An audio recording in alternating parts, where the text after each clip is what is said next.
Welcome everyone. Today we have a guest from Canada, John Cowhig. He's a TM teacher who worked many years with Maharishi, and he's been teaching from 1970. The topic of our talk today is the early TM movement, and John will share with us his personal experience. Please, John, can you tell us how did you first hear about Transcendental Meditation and what inspired you to learn? Thanks. It's really a joy to be on this interview with you, actually. I'm looking forward to this. It's a wonderful story because I came of age, you could say, my late teens in the 1960s in Canada, in Vancouver, Canada. And that was a time of great upheaval and disillusionment with our generation, with the materialistic society, and kind of a whole counterculture grew up. And so when I was in San Francisco in those famous days with all those bands and all that colorful stuff, so it was the beginning. I think ours was a very spiritual generation because it was the beginning of seeking instead of, my world at that time, when I was 17 was just, status, cars and girls and parties. And it was very superficial, and had these adventures in my late teens with my friends that gradually it turned my whole sort of psychology from all of that to basically, what you could call the what's it all about game. Who am I? And what is all of this great universe? So there was a feeling then, it was quite mixed up. There were a lot of psychedelic drugs and a lot of people who identified that movement actually with social activism, especially because of the war in Vietnam for Americans.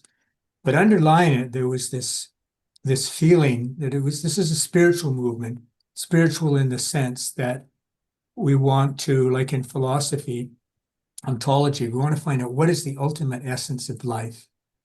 And there was a vague understanding that there's some kind of an ultimate, and that if you experience that, you would, in a sense, know everything or the basis of everything. And we called it the great white light or nirvana or breaking through to the other side and all that.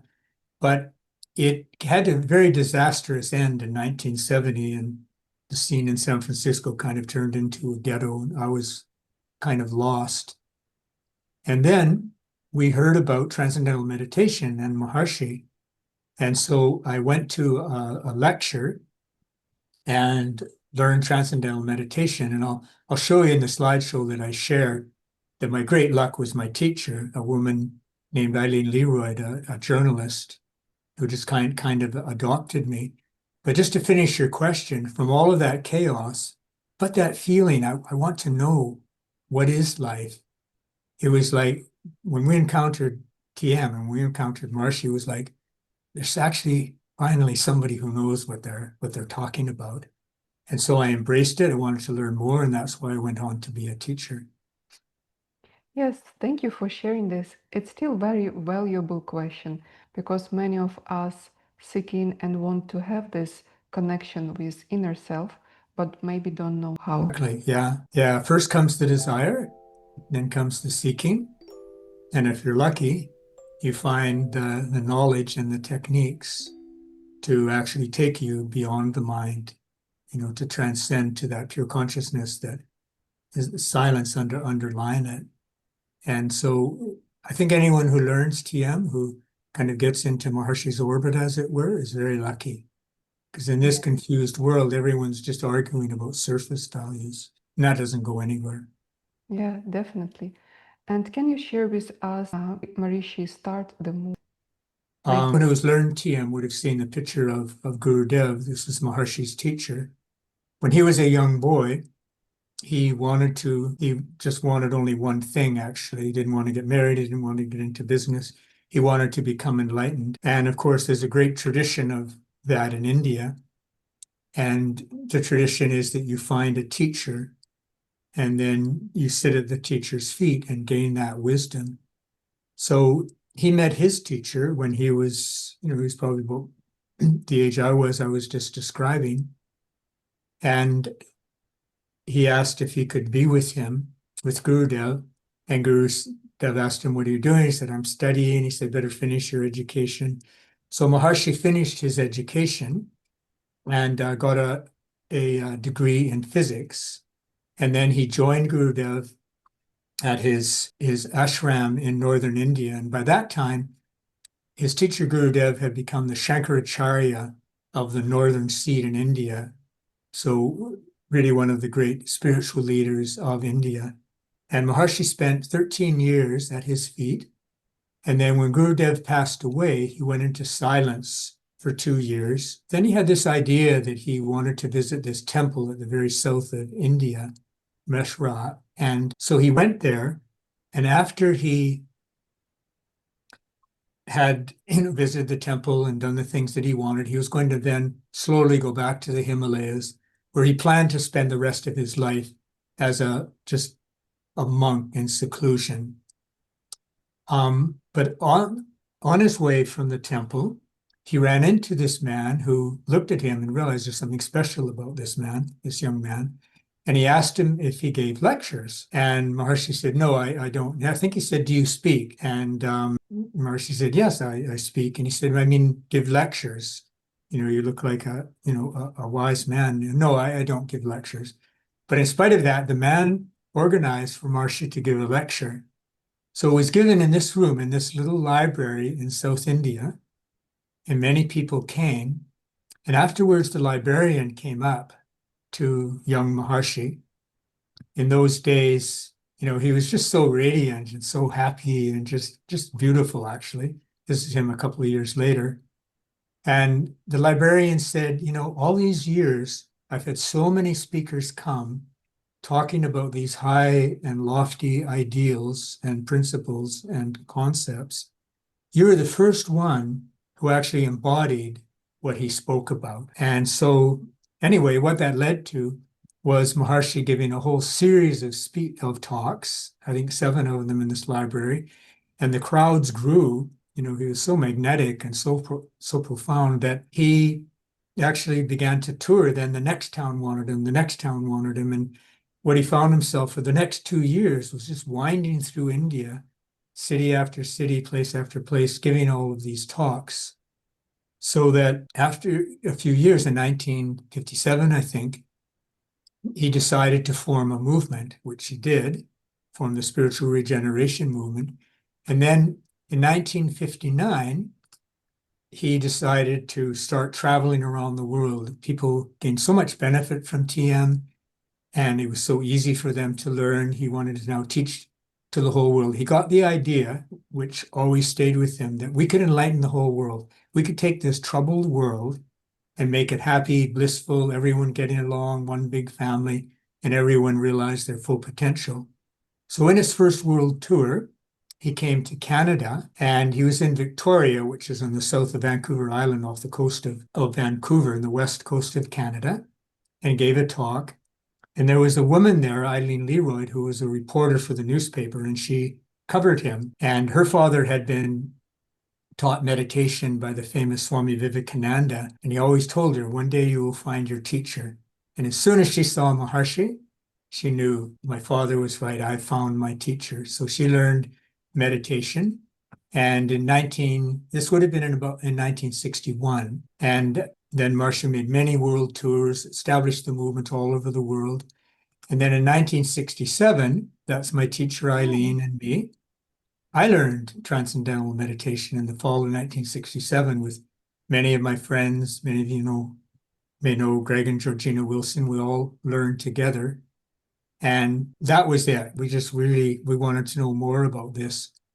So in the summer of 1968, there was a big course, about 700 people in California, just on the border near Lake Tahoe. And most of us were young, college age, like me. And it was the biggest course Maharshi had ever given.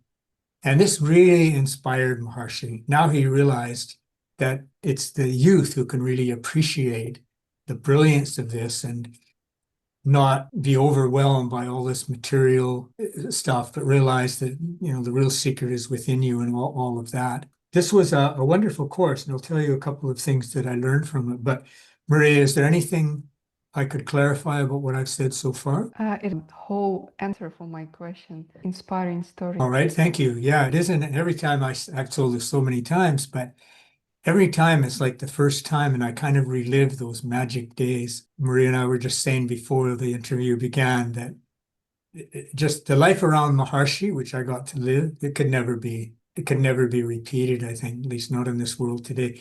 But anyway, at this course, I think what I learned that was most important was I finally got the understanding, and this also led to my appreciation of intellectual understanding being a technique in itself. Maharshi said, that intellectual understanding and experience and understanding complement each other at each rung on the evolutionary ladder. You hear about something, so you want to experience it, and you want to know more about it. That enriches the experience, and so on and so on. But what Maharshi gave us a very clear understanding of, and I finally got it, was what is consciousness? And the idea that we just had this vague notion of, in our bohemian days, that just as there's a zero in mathematics that is both nothing and yet source of everything, all numbers come out of zero, positive or minus. There is an essential essence to life that is our essential nature, that is what we are. So it can be experienced even though the experiencer is left behind, and that's consciousness. So everything is an expression of consciousness. All that is relative, that has form, is an expression of this one formless, essential, unmoving, silent ocean of consciousness. So it completely simplifies the understanding of life. Now, really, there are only two things. There's the absolute and there's the relative. There's consciousness and there's all its expressions. Now, its expressions, what arises within consciousness, are infinite. You can never know everything because even what you can think is infinite. But so you can't put it all together by knowing everything. What we can know is where it all started, which is our own essential nature, what we are when the thinking machine shuts off, where we, as you've experienced in meditation, we experience finer and quieter levels of the thinking process until there's just consciousness alone without thinking, consciousness without an expression, existence beyond that which exists. Just as Maharshi said, the simplest form of awareness, basically, and what we are essentially. So I really got that, and it just simplified everything. And so all of a sudden, what I was chasing in my life, I wanted this, I wanted that, I wanted to do this, I wanted to go there, I wanted to be that, all became secondary. Maybe I get this, maybe I get that, but it doesn't matter. What I really want is to know myself, my innermost nature. And that's so simplified life because most people are everyone's seeking fulfillment, but most people, of course, are seeking fulfillment out here. Oh, if only I were rich, then I get rich. Oh, the hole is still empty. I know I must be famous. Now I'm rich and famous. There's still something missing. I know I must have power. Now I'm rich and famous and powerful. There's still something missing. And so it goes, because there's nothing in the relative that can satisfy that thirst for more, except our own essential nature. Definitely, I agree with that because most of the time when we're seeking um, something in the relative, and we never go actually to the root, to the source. Right, exactly. Yeah. And two other things that I learned of the many things that Maharshi taught us at that course, because it was a whole month. And when you're on these courses, I really encourage any of you to go on residence courses because you leave all the world behind. And then for days or weeks or months, whatever it is, it's just focus on deepening experiences and gaining knowledge. And you don't have all the chatter and stress of day-to-day activity to interfere with that. But the other thing that sort of most important relative thing that Maharshi taught us, I think, was summed up in two simple words that he said, which are feelings first. And he just made this point in many ways that feelings are deeper than meaning. And so it's not that we communicate from mind to mind. we communicate, the deepest level of communication is from heart to heart. So if I'm speaking or Maria is speaking, it's not really the words that I say. They may be interesting and all of that, but it's the feeling that you get. Yeah, sure. And that it's like the electricity in a light bulb. You know, it's invisible, but that's what lights up the material light bulb. And so he, you know, pointed out in many ways, if you say something to somebody that's clumsy and rude and and untactful, it may be true, but it will hurt the person. So that damage will be much worse, you know, than the value of that truth. So he had this other saying that he wove into that: tell the truth, you must always tell the truth, but it should be the sweet truth. Sweet truth, There's yes. always a nice way, like grandma taught Yeah. us to say these delicate things. Yes, because basically we don't want to lose this relationship with the person just to be right. Yes, we want to establish it more, to go deeper into the relationship. And then, of course, sometimes we need to have the compromise or, yeah, show the path for the person, let's say. But then Yeah, not beautifully doing it said. on the rough way, but doing it in a sweet way. Yeah, that point that once you make someone lose face, you've lost a friend. Yeah. Because now they have to push back, and then it can be very hard to get back that trust. So his point was just what you were saying, that the point itself, oh, I don't agree with you on this, should never be made in such a way that it injures the friendship. They should still feel, you know, Maria loves me, but she's telling, you know, her friend this point, and then of course they can accept it. So that whole thing that, you know, feelings are most important. Yeah. And then the other thing that really helped me, because I was still very mixed up and my mind was churning, I had a lot of fears and doubts and anxieties and insecurities and stuff. I'd only been meditating a few months. And what Maharshi found was about 2/3 of the 700 or so people here were young like me. A lot of them had used drugs and really sort of damaged their minds and confused their thinking. And previous to this courses that Maharshi had, he would have them meditate as long as possible. You know, who meditated 10 hours, 12 hours? It was like an Oh, auction. But here he found that when we started meditating, went deep, all these stresses came out. You know, Maharshi would say when the mud on the floor is very deep and turns to dust, we bring in the vacuum cleaner, all the dust gets stirred up. So a lot of stress got stirred up and he had to slow it down. And the way he did it was he invented what he called rounding, which was yeah. we'd meditate 20 minutes and then do 10 minutes of these simple yoga postures and 5 minutes of pranayama breathing exercise, bring us back into our body. And 20 minutes of meditation, again, the exercise, again, the breathing. And that way we let the steam out of the kettle very gradually. And it was great because we were young and flexible. We loved doing the yoga.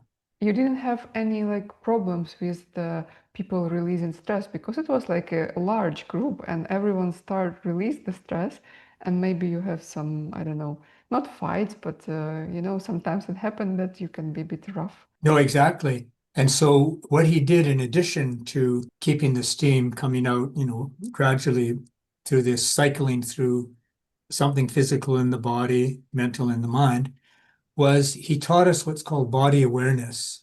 Oh, And I really recommend you ask Maria to teach you how to do body awareness.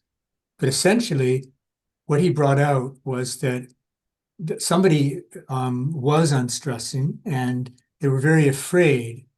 And so they asked Maharshi, someone paraphrased the question, but you know, maybe sometime we'll have a whole session on this, but they asked Maharshi, fear, what is the substance of fear? And Maharshi said, fear, even though it seems to come from the mind, or first he said fear, he said it's very overshadowing. It disables the person from being able to understand what's happening to them, to be able to deal with the situation, to get any value out of it. He said, even though fear seems to come from the mind, from the mind's reaction to events, I see a snake, I'm afraid, whatever. He said it's actually an abnormal functioning somewhere in the body, some tightness in the stomach, contraction in the chest and shoulders, something. There'll be a physical reaction to that fear. And so he taught us body awareness, which Maria can teach you, which is the whole way to just don't bother about the thought, oh, there's a snake and it's going to bite me, but just let the attention be on those abnormal sensations in the body. And so he said, like, the principle is that the body is the projection of the mind. So when the mind puts the attention on those abnormal sensations, they start to normalize and settle down much more quickly than they would on their own. He said it's like when the child cries, he said, and the mother picks up the child. Immediately, its spirits are strengthened. It feels secure and safe again. Mother doesn't even have to say anything. So he taught us this technique, how to deal with this bubbling sort of stress. Oh, there were just so many lessons. I could go on, but what that inspired me and my friends was, okay, we want to be teachers of TM. The teacher learns more than the students. We want to learn more and more. We'll become teachers. So 2 years later, I went to a teacher training course at Maharshi's ashram on the banks of the Ganges River in the spring of in January 1970. And this is our course. I'm in here somewhere. Well, there's a blow up of me. I'm in here somewhere. And there were 170 of us and from all over the world. And we all became teachers of TM. If you have met Prime Minister of the World Government of the Age of Enlightenment and all that, Dr. Bevan Morse, Prime Minister of the global country of world peace, rather, that's him right there with the beard. And so many other people you would know in here, Roger Deshri Rindi and so on and so forth. So this was like fantastic opportunity for me. And Rishikesh, the ashram, it was like a trip back to the Old Testament thousands of years ago. We had to walk across a suspension bridge to get there, and across the Ganges River. There was one telephone that worked about once a week. So essentially, it was unchanged for thousands of years, and had many adventures. And before the course, we were in Delhi for a few days, and Maharshi had us visit the ashram of the famous Indian saint, Sri Anandamayi Ma, at her ashram in Hardavar. And then later we saw her in her ashram in Dehradun. She was a very famous saint, known also to Gurudev, Maharshi's teacher. So we visited her ashram, and I was introduced as there were about 200 people all sitting on the floor getting kirtan, singing, chanting these devotional songs. And someone introduced me that I was representing Maharshi and we were going to have this course. And so I put a garland around Anandamayi Ma's neck. And I noticed something with her that I noticed only with Maharshi and with J. Krishnamurti, whom we met a few years later. And that was as the garland went around her neck, I felt this electricity emanating out of her hair. It was really neat. And so she said something in Bengali. She was from Calcutta, so she spoke Bengali to her attendant, and the attendant asked me to lower my head, and then Anandamayi Ma took the garland and put it around my neck, which was really, really quite lovely. And then she said something to the attendant. He gave her 3 oranges, and then she put 3 oranges in my hand. This kind of stuff only happens in India. And then here's the lecture hall in Rishikesh, where we're learning to be a teacher from Maharshi. He's making a point here with the equivalent of a blackboard. And this is what it was like. It really was like a trip back to the Old Testament. This is Maharshi with some other saints at the time. Brahmachari Shankarlan was in Gurudev's ashram with him. This was Devendra, his assistant, and some others. And this is my group, the 6 of us from Canada, that that's me, obviously. Tomorrow in Vancouver, my friends and I that are still with us, we're going to celebrate our 51st anniversary. And then, so I became a teacher, and I was teaching with Eileen. And then 2 years later, Maharshi had these huge groups that he was now teaching, thousands of teachers. This is in Mallorca in Spain. And I went there for New Year's. It was a 1-month course overlapping New Year's of 1972. By then, the course had grown to about 2,500 people, mostly young, all learning to be teachers. And Maharshi was so inspired by that he created what he called the world plan, and he organized all these people into groups and sent them all over the world, to the far corners of the world, to everywhere. This is the Canadian group. That's me there. So now I was a teacher, but then I wanted to join Maharshi's international staff. By then, the movement was growing very fast, and he had a staff of about 100 people who worked and traveled with him. And I just wanted to join that group. That's a whole story in itself, would take an hour. But Maharshi accepted me. And so in 1974, I joined Maharshi's international staff in Europe, began in Belgium, in Ostend in Belgium. Then we moved to Switzerland. And at that time, we were just traveling. Maharshi, with his international staff, was just staying in hotels, different hotels around Europe. So this is the Hotel du Palais in Mürren in Switzerland. And you can see me in here. And to my astonishment, Maharshi made me his secretary. And so this is the first time I'm carrying Maharshi's deerskin, which was really very beautiful. Anyway, so now I was on Maharshi's international staff and I was the secretary, and we traveled with him all over the world. By the time the 17 years I was with Maharshi were over, we traveled to over 100 countries. And it was just so interesting. When we were in Switzerland and other places, one thing Maharshi really liked to do, because our was to have boat rides. And so he would rent these 60-passenger boats, and we would just float around, say on Lake Lucerne or someplace. And all the writers and pundits and scientists and artists would come. And there Maharshi would write books and create courses. And these glass top boats were beautiful. Sun on Lake Lucerne. It was really fun. Here we are going down to the boat from this fabulous hotel on Lake Lucerne, Park Visnau. Here I am again, carrying Maharshi's deerskin. So I'll just tell you one campaign. I better speed this up a bit. Maharshi, if you were in his room, like his meeting room, like here, we had a big meeting room, or maybe 100 people there, all planning and working with him. That's me right there. There were always maps of the world and globes, and because Maharshi was always thinking and planning for the whole world. Anything that he did, make a videotape, it could be used anywhere in the world. And in the fall of 1974, the king of Nepal abdicated in favor of his 29-year-old son, Prince Birendra. And Maharshi was invited with his group to go to Nepal for the coronation and to teach all over Nepal, revive the Vedic wisdom, which really was born there in India. So Maharshi spent weeks before preparing for this. It was an unbelievable campaign. He wrote pamphlets and books and created posters and made videotapes, and we made really what I consider the world's first music video. Maharshi personally composed 11 songs, and he looked in around the room. There are 100 people there. Anybody have a guitar? And this woman had a guitar, and Rick Stanley, who played guitar, also had a sitar. And so anybody on tabla, on drums, for percussion. And this man, Rick Archer, was a drummer, but there were no drums, so he just got two of those round boxes of cookies or candies from the kitchen, tied them together, turned them upside down. Now we had drums. And Maharshi would work with them, and he would hum a tune. Da da da da da da da.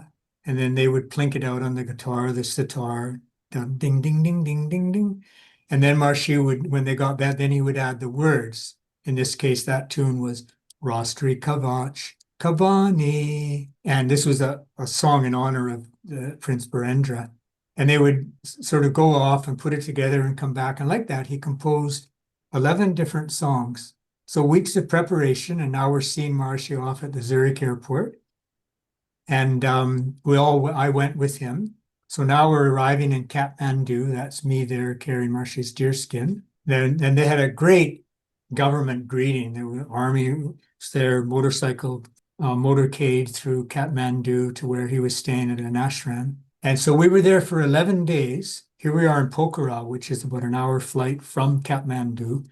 And we're overlooking the Himalayas. We can see Annapurna and all those great majestic mountains of Nepal and Tibet. But during that time, those 11 days, we had a sort of an electronic setup, very, very simple, but it worked, where Maharshi personally taught 35,000 people to meditate in Ratna Park, this big park in downtown Kathmandu. And every day he would come in. The night before we left Arosa in Switzerland, Maharshi came down to the hall at 10 in the morning, and there were so many last minute preparations. There was the video showing their videos, the posters, everything. Maharshi sat in his chair till 10 o'clock the next morning. He never left. 22 hours. Just a couple of glasses of orange juice, and that was it. He just had this amazing endurance. And in Kathmandu, it was the same thing. He would come there about 9:30 in the morning. We had a whole way, which I can tell you about another time, of getting people to come. We brought the first color television to Nepal. We set up TV transmitters and on and on. And all these people would come. Maharshi would divide them into groups and teach them to meditate all day long and give talks. And then when the sun started to set, 5 or 6 o'clock in the afternoon, then he would go back, he would have a meal, which was the only meal he had had. And then it was all night long till 4:30 in the morning, meeting government officials, meeting the king, meeting all these Buddhist and Hindu monks, and just on and on and on. Did that for like 11 days. It is incredible. Of the 26 people who went with us were burned out. Only one of us didn't get sick besides Maharshi. Then when we came back, we moved to Seelisberg, Switzerland, which we had been renovating. Years ago, we had bought these 2 rundown old hotels overlooking Lake Lucerne. And here's where we lived for the next decade. I lived in this building. Maharshi was here, and this bridge connected these two. And it was so beautiful in Switzerland. You must go there. You know, these valleys and lakes and mountains and hills. And it was a perfect place for Maharshi's international headquarters. This is the main building, this building here, the Sonnenberg here in the winter. So the happiest days of my life were spent here. So this is the main hall. We had a big hall where Maharshi gave the lectures, and here Jorge Becerro, the national leader of Colombia in South America, is giving a presentation to Maharshi. And so Maharshi loved what you could call groupthink, just brainstorming together. Just the more, the better. And he would just think aloud, and the scientists would bring up a perspective, the pundits would bring up a perspective. Maharshi would compare, or the scientists would bring up some principle in quantum physics, and the pundits would point out some part of the Vedas that actually echoed that in a poetic way. And it was really not only blissful, but highly intellectually stimulating. And there were always celebrations. This was the celebration of the dawn of the Age of Enlightenment and the world government of the Age of Enlightenment. So this is me, and we're presenting. So this would be an idea of Maharshi's artwork and the kind of posters and the sort, we had our own printing press, we had our own video crew. Everything was done in-house. So Maharshi could be meeting with the artists and the writers and the scientists and the pundits and write this all day. And the next night, this would come from our printing press, because Maharshi didn't wait for anybody. And this is just, I'll just give you some photos to finish. Wherever Maharshi went, there would be lineups, people giving him flowers. And this is me carrying Maharshi's deerskin through a lineup of people who were giving him flowers. And these celebrations were often on the lake. Here we rented this entire boat. It's a traditional old boat with a paddle wheel, the Goddard. And we would just float around Lake Lucerne for, hours and hours and hours. We're all inside with, being videotaped for all these celebrations and presentations. And it was just really interesting. This is Hotel Hertenstein, where we were before, is over here, where Maharshi made many of his videos and writings. He loved it here because it was very quiet and peaceful. And then we were just traveling all over the world. Here we are. We just landed in the Hong Kong airport. We're in a bus going to the terminal. And here, I don't know, you might know Dr. Hans Vader, it's Brahmachari Nandkishore, that's me, Roger Tom Factor, Dr. Neil Patterson. And when we were in the Swiss Alps and the French Alps, we had sometimes as many as 30 or 40 hotels, smaller and bigger hotels, where Maharshi would be giving courses. And it took a long time. You drive down to the one valley and drive up another mountain. It might take 4 hours. So we got a helicopter. And now it was 4 minutes just flying from mountaintop to mountaintop, making the best use of Maharshi's time. And one of the things, I don't have time to go in it now, but I really, really recommend that you study a bit of the Vedas, because the Vedic knowledge, which is the oldest philosophical knowledge in the world, the Vedas of India, have been very mixed up for many years. Vedas, the word Ved means to know, means knowledge. And in university, we study all this different kind of knowledge. I might be a doctor, I might be an engineer, I might be a scientist, might be a philosopher, but they're aspects of knowledge, some part of life. Vedic knowledge means knowledge of the whole, knowledge of the entirety, and then how the creation comes out of that. And Maharshi divided this whole vast body of knowledge up into all of its components. Here you see the basic four Vedas, Rik, Sama, Yajur, and Atharva Veda, and how they're all divided into the 6 levels and so on. Anyway, this is a whole universe in itself. But just to give you an idea of what Maharshi always wanted to do, so he wanted to create an ideal society. He wanted to bring world peace. He wanted to not only develop our full potential as individuals, but the full potential of the world. Get rid of all these wars and police and all this arguing with each other and poverty, and create an ideal society. So this is just one aspect of the Vedas, to Pachaved, which is Vedic architecture. Just to give you an idea of the sort of kind of celestial vision that Maharshi had for every aspect of life. Ayurveda, which you have heard of, means the science of perfect health and enlightenment. So here's just some more. Here we're in Thailand. Here we're in Bali. Here we're in Brasilia, Brazil. And many of you may have met Raja Jose Luis. And this is him. He's arranged for Maharshi to meet the president of Brazil. We're just walking to the presidential palace here. I'm with Dr. Neil Patterson in India. And here, this is in Courchevel, France. This is in Switzerland. This is in Indonesia. Here we're getting off in Sao Paulo, Brazil, in Panama, India. This is in Africa. This was an interesting assignment. We've got so many assignments from Maharshi, none of which we were qualified for. One month you're running a TV station, the next you're running for political office. Anyway, this is the head of state, the dictator actually, of